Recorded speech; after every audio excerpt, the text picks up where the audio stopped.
ETF index mutual funds నేర్చుకుని stock మార్కెట్లో రాణించాలనుకుంటున్నారా? వెంటనే ఈ నెంబర్కి కాల్ చేయండి. నమస్తే, welcome back to Suman TV. Present మనతో పాటు ఉన్నారు ఐఏఎస్ ఆస్పిరెంట్ చిరంజీవి. నమస్తే చిరంజీవి గారు. చిరంజీవి గారు, ఇప్పుడు అంతా టాక్ ఏంటంటే జిఎస్టీ, మరి సామాన్య ప్రజలపై పన్ను భారాన్ని తగ్గించేటట్టే ఉంది అని అంటున్నారు కొంతమంది.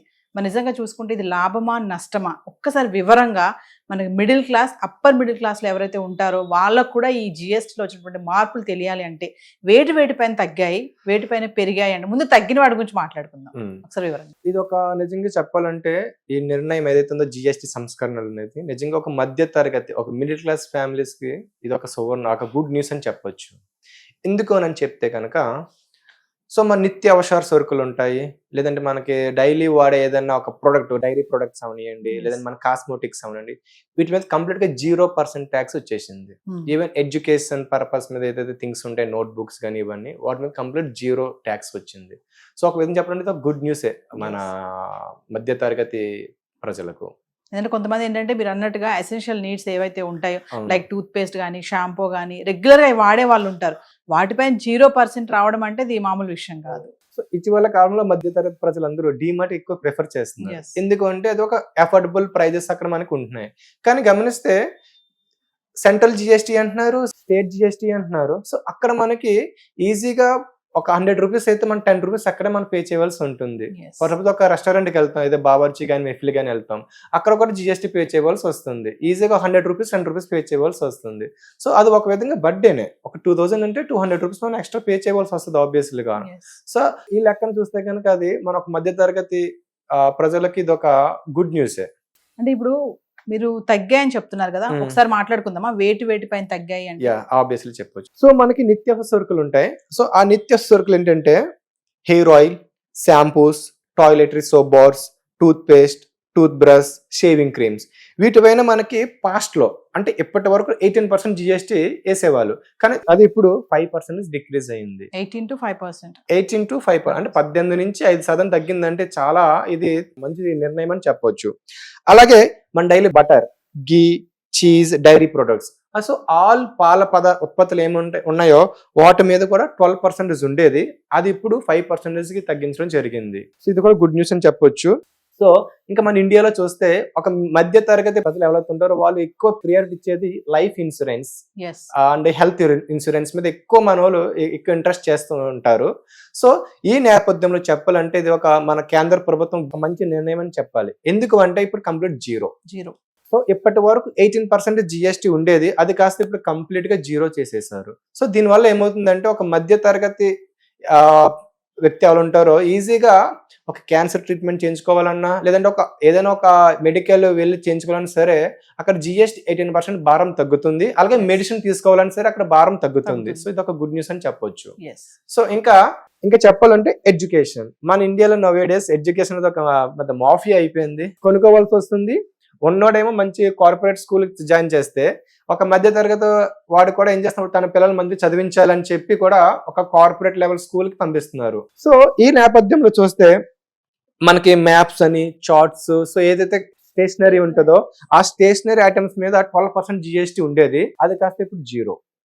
సో ఇది కూడా ఒక మధ్య తరగతి వ్యక్తికి చాలా గుడ్ న్యూస్ అని చెప్పొచ్చు. మన ఇండియాకి ఒకప్పుడు వ్యవసాయము ఒక కీ రోల్ ఉండేది, బ్యాక్ బోన్ గా ఉండేది. దాని మీద కూడా అంటే ఈ ఇరిగేషన్ టెక్నాలజీ ఏదైతే ఉందో వాటి మీద కానీ, ఫెర్టిలైజర్స్ మీద కానీ 12% ఉండేది. ఆ 12% కాస్త ఇప్పుడు 5% డిక్రీజ్ చేశారు. సో ఇంకా అలా చూస్తే ఆటోమొబైల్ సెక్టర్, మన ఇండియాలో ఆటోమొబైల్ సెక్టర్ నోవేడే చాలా డెవలప్ అవుతుంది. ఈవెన్ మన జీడిపిలో కూడా కీరోలు పే చేస్తుంది ఆటోమొబైల్ రంగం. సో ఇందులో చూస్తే పెట్రోల్ కానీ, పెట్రోల్ హైబ్రిడ్ కానీ, ఎల్పిజి లిక్విడ్ పెట్రోలియం గ్యాసెస్ కానీ, లేదంటే సిఎన్జి కానీ, వీటి కార్స్ ఉంటాయి కదా, ఆ కార్స్ మీద జిఎస్టీ 28% ఉండేది, అది కాస్త ఇప్పుడు 18% అయింది. సో ఇక అలాగే మోటార్ సైకిల్స్, అలాగే అంటే ఇప్పుడు మన సిసి ఉంటుంది, అంటే in the sense engine capacity base చేసుకొని ఉంటుంది. సో 1200 cc ఉన్న, 350 cc ఉన్నా సరే వాటికి 28% జిఎస్టీ ఉంటాయి, అది కాస్త ఇప్పుడు 18% కి తగ్గించారు. ఇక ఎలక్ట్రిక్ అండ్ గూడ్స్, సో ఏంటంటే ఎయిర్ కండిషన్స్ నోవేడేస్ ఏసీస్ కానీ, టీవీస్ కానీ, దట్టు 32 inches అబవ్ మాత్రమే ఉన్నాయి. ఎల్ఈడి ఎల్సిడి టీవీస్ మీద ఇప్పటి వరకు 28% జిఎస్టీ వేసేవాళ్ళు, అది కాస్త ఇప్పుడు 18% డిక్రీజ్ చేశారు. ఎస్ సో ఓవరాల్ గా చూస్తే మన ఇండియాలో ఏదైతే కీ రోల్స్ అంటే అగ్రికల్చర్, ఎడ్యుకేషన్, హెల్త్, డైలీ నిత్యావసర ఎసెన్షియల్స్ వీటి మీద తగ్గించడం అనేది ఒక గుడ్ న్యూస్ అని చెప్పొచ్చు. అదే ఒక విషయం చెప్పండి, ఇప్పుడు ఏదైతే ఈ మార్పులు జరిగాయో ఇవన్నీ కూడా లాభం అంటారా నష్టం అంటారా? సో ఒక విధంగా చెప్పాలంటే మన ఇండియాలోని రెవెన్యూ ఎంత వస్తుందో అంత ఎక్స్పెండిచర్ ఉంటుంది మన ఇండియా గవర్నమెంట్ దగ్గర.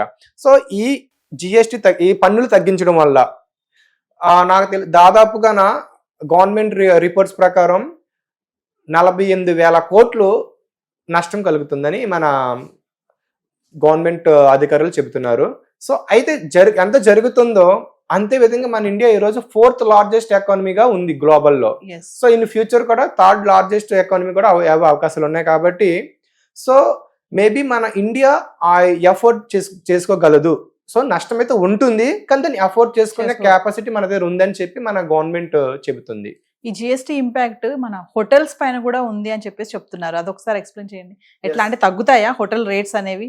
హోటల్ రేట్స్ తగ్గవండి, కానీ సామాన్య ప్రజలకు మాత్రం ఎంతో కొంత మనకు ఉపయోగకరం అవుతుంది. ఎందుకంటే ఫస్ట్ ఒక వాటర్ బాటిల్ కూడా జిఎస్టీ చేస్తున్నారు, ఈవెన్ ఒక సలాడ్ తీసుకుని జిఎస్టీ చేస్తున్నారు. సో అలాంటప్పుడు వాళ్ళకి నష్టం అయి ఉండొచ్చేమో, కానీ సామాన్య ప్రజలకు మాత్రం చాలా లాభం అయితే చేకూరుతుంది. సో చిరంజీవి గారు, ఫైనల్ గా ఇప్పుడు ట్రంప్ తీసుకున్నటువంటి 50% టారిఫ్ ఏదైతే ఉందో, మరి దానికి ఇప్పుడు జిఎస్టీలో వచ్చినటువంటి మార్పులకి ఒకసారి ఏమైనా వర్సెస్ మాట్లాడుకుంటే? చాలా కనెక్షన్ ఉందండి. ఇదొక నిర్ణయం ట్రంప్ కారణం అయి ఉండొచ్చు. ఎందుకంటే 25%, 50% టారిఫ్స్ మన మీద విధించారు ట్రంప్ గారు.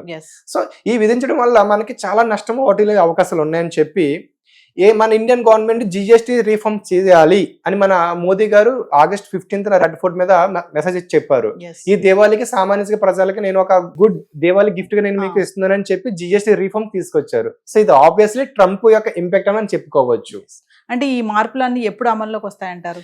ఈ మంత్ సెప్టెంబర్ 22 అంటే ఈ మంత్ 22nd నుంచి మనకి ఇంప్లిమెంట్ అవుతాయి ఏదైతే సంస్కరణలు జరిగాయి ఈ మార్పులు అనేవి. సో చిరంజీవి మీరు అన్నట్టుగానే ఖచ్చితంగా ట్రంప్ తీసుకున్నటువంటి టారిఫ్ కి దీనికి కనెక్షన్ అంటున్నారు కదా, అంటే ట్రంప్ తీసుకున్న నిర్ణయాలు మనం గతంలో కొన్ని వీడియోలో మాట్లాడుకున్నాం, క్విక్ డెసిషన్స్ అంటారు.